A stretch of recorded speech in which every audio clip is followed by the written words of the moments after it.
Here's a question for you. How many WhatsApp messages do you send in a day and how many do you receive? You know, the good morning messages, happy weekend and all of that. How many emails do you send and receive in a single day?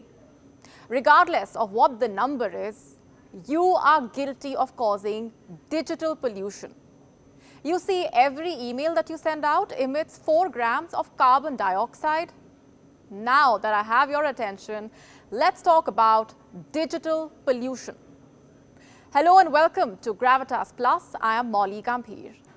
Let's start off with the basics. What do you know about digital pollution?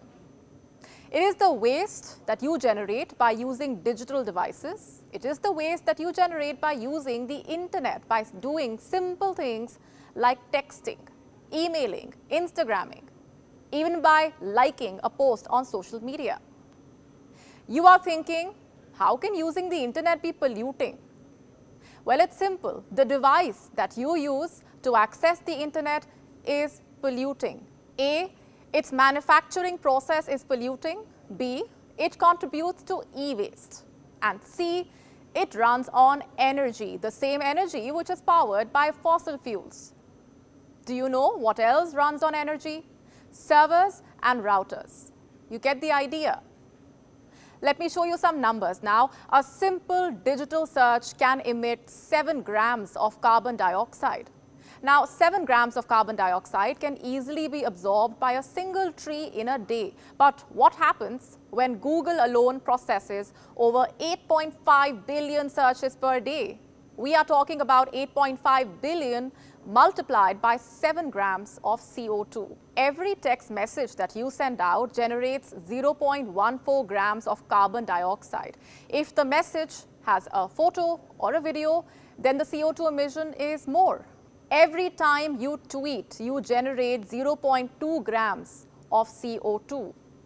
Every WhatsApp message that you send adds 4 grams of CO2 to the environment. 4 grams of CO2 is also the emission for every email.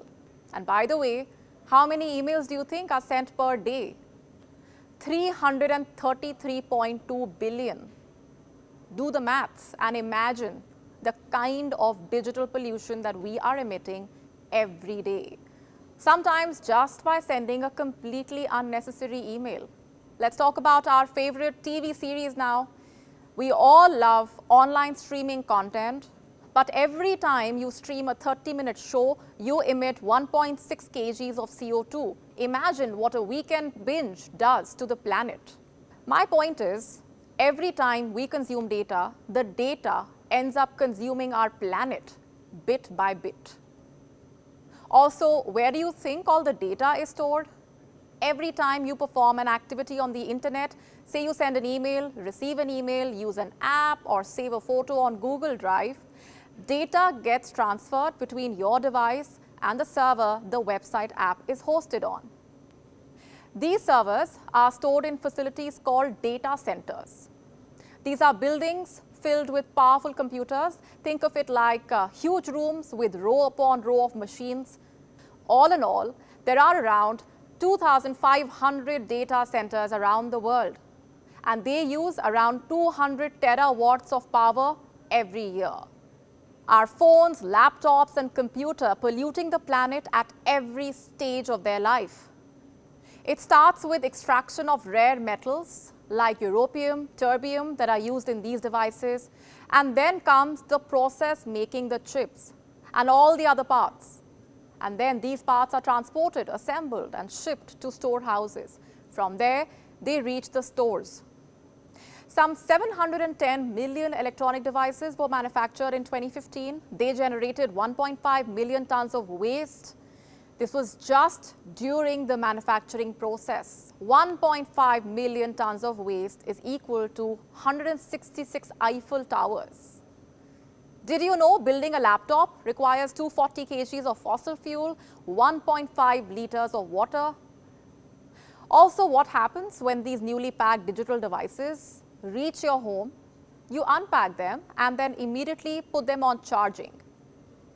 Our digital devices run on electricity, on power generated by burning fossil fuels.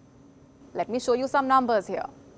In 2015, 5% of the world's electricity was consumed by digital devices. Estimates say every passing year, the power demand from internet-connected devices increased by 20%. Look at this report. It says that the ICT industry, which is the information and communication technology industry, could end up using 20% of all electricity by 2025.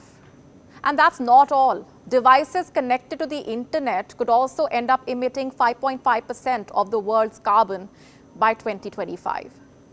We are talking about your phones, laptops, tablets, desktops. In 3 years from now, these devices together will emit more carbon than every country on this planet, except for the US, China, and India. Experts say when it comes to smartphones, 80% of this energy is used during the manufacturing process. And this is just one part of the digital pollution story. Then we come to e-waste, or electrical and electronic waste. What happens when you throw away your digital devices? In 2019, 53.9 million tons of electronics were discarded. Where did that waste go? A large part of it made its way to India and China. Both countries are significant players in e-waste recycling. India especially has been called the world's dumping ground for e-waste. In 2015, the United Nations Environment Programme found that up to 90% of the world's e-waste is illegally dumped in India. Of course, India has stepped up efforts to regulate this, but a lot of damage has already been done. You see, a digital device like a laptop contains some 16 different metals. Mercury is one of them. When dumped without precaution, the metals from the laptop can leach into the soil and permanently damage it. The metal also makes its way to the oceans and other water bodies, and then the same metals invariably end up on our plates and in our systems. Isn't that scary? And it's funny how no one really talks about digital pollution. In fact, the term is almost an oxymoron. Some people have switched to e-books so that they can fight against felling of trees and we don't reduce the carbon sinks. People send out PDFs on mail so that they don't have to take printouts. We send out e-invites so that we don't add to the carbon footprint. But just how often do we think about our digital footprint? How often do we think about how polluting it can be? Also, what are companies doing to limit digital pollution? Data centers say they are trying to be as energy conscious as possible. There are some search engines that claim that they are trying to be green.